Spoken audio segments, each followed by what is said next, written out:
Au menu de la séance du Conseil des ministres de ce mercredi 27 novembre 2024, présidé par le chef de l'État, M. Patrice Talon, figurent les décisions dont voici la teneur.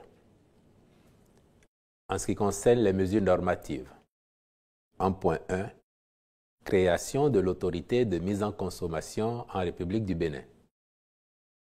L'institution de cette autorité découle de la politique nationale de qualité dont dispose notre pays. Elle doit s'affirmer comme la structure de référence dans le cadre des transactions commerciales au niveau régional et international en veillant à la protection ainsi qu'à la sécurité des populations par la mise en consommation de produits et services certifiés conformes.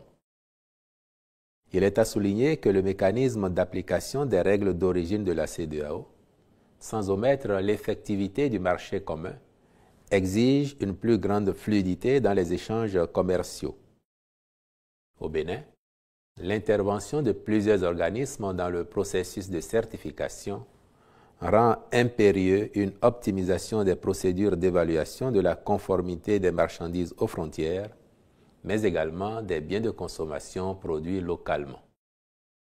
C'est pourquoi le Conseil a marqué son accord pour que l'autorité soit dotée des prérogatives les plus étendues pour prendre en charge le domaine technique de l'évaluation de la conformité des produits alimentaires et non alimentaires importés ou fabriqués localement, mis en consommation dans notre pays, qu'il s'agisse des analyses et essais, des inspections, contrôles ou certifications.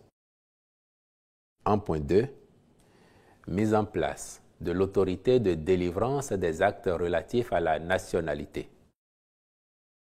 Prévu par la loi numéro 2022-32 portant Code de la nationalité en République du Bénin, ces attributions consistent à centraliser et à formaliser les procédures relatives à la nationalité, notamment la délivrance des certificats et documents connexes. Ceci a l'avantage de garantir l'efficacité du service aux citoyens, de réduire les délais de traitement des dossiers, de renforcer la lutte contre la fraude documentaire, les falsifications et déclarations mensongères. À ce titre, l'autorité est chargée, entre autres, de recevoir, examiner et statuer sur les demandes d'attribution, d'acquisition, de conservation, de perte ou de réintégration de la nationalité béninoise. Faire diligenter et suivre les enquêtes et actes de vérification prévus par la loi.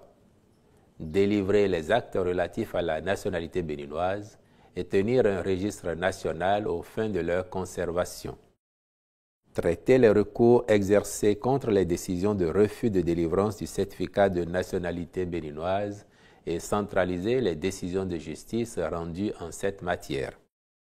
Vérifier et authentifier les actes de nationalité produits dans les différentes procédures administratives et judiciaires, lutter contre la fraude et les falsifications en matière de nationalité, fournir des avis techniques et faire des recommandations sur les questions liées à la nationalité. Les ministres concernés par son opérationnalisation sont instruits d'en assurer les diligences requises. Comme autre mesure normative, il a été adopté le décret portant transmission à l'Assemblée nationale pour autorisation de ratification de la Convention des Nations unies sur la protection et l'utilisation des cours d'eau transfrontaliers et des lacs internationaux, dite Convention sur l'eau de 1992. Au chapitre des communications, en point 1, réhabilitation de commissariats d'arrondissement de police et des directions départementales des affaires intérieures. Sont concernés par ces travaux de réfection les commissariats de Kéru, Kouandé, Kopargo, Segbana, Madekali, Kome, Onsahwe, Onli, Cotonou 2e arrondissement, Pomassé, Bembereke, Niki, Ouessé, Kilibor, Igolo et Dangbo, ainsi que les directions départementales des affaires intérieures de l'Atakora, du Borgou, de l'Ouémé et du Zou. L'objectif est d'assurer aux fonctionnaires de police de meilleures conditions de travail dans leur mission de sécurisation des personnes et des biens. En point 2, agrément au Code des investissements. Diverses entreprises sont éligibles au bénéfice des régimes incitatifs du Code pour des projets dont l'impact contribue à renforcer le tissu industriel de notre pays, autant qu'il participe de la création de nombreux emplois. Il s'agit des sociétés ci-après au régime suivant. Régime des investissements spécifiques.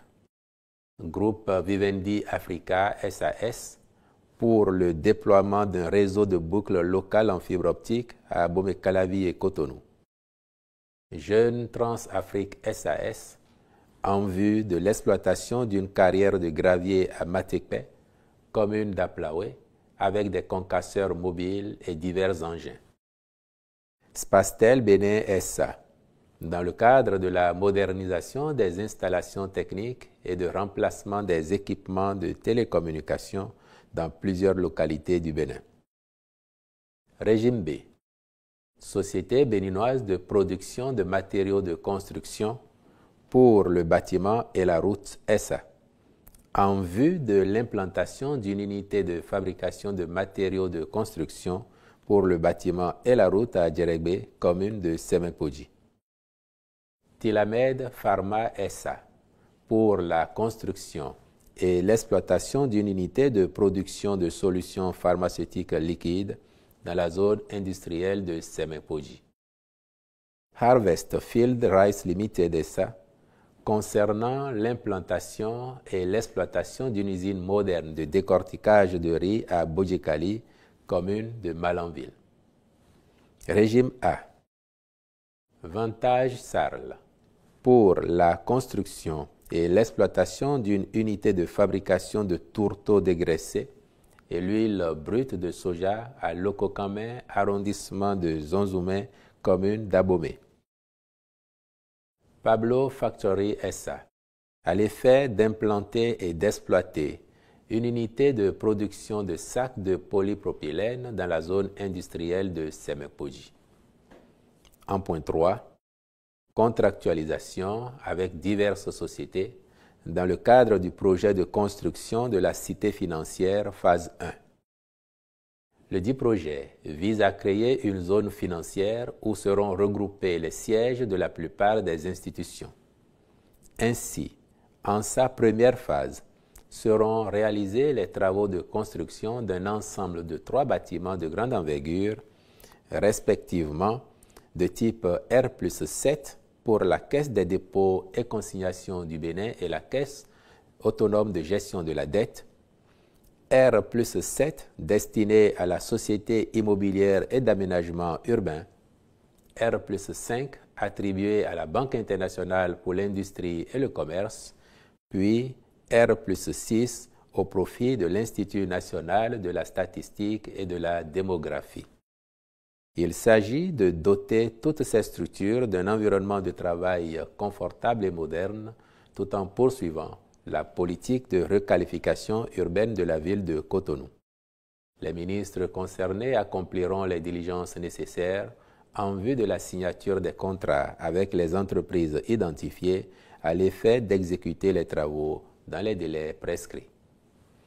En point 4, contractualisation avec divers prestataires dans le cadre du projet de réhabilitation et d'homologation du stade de l'Amitié Général Mathieu Kérékou.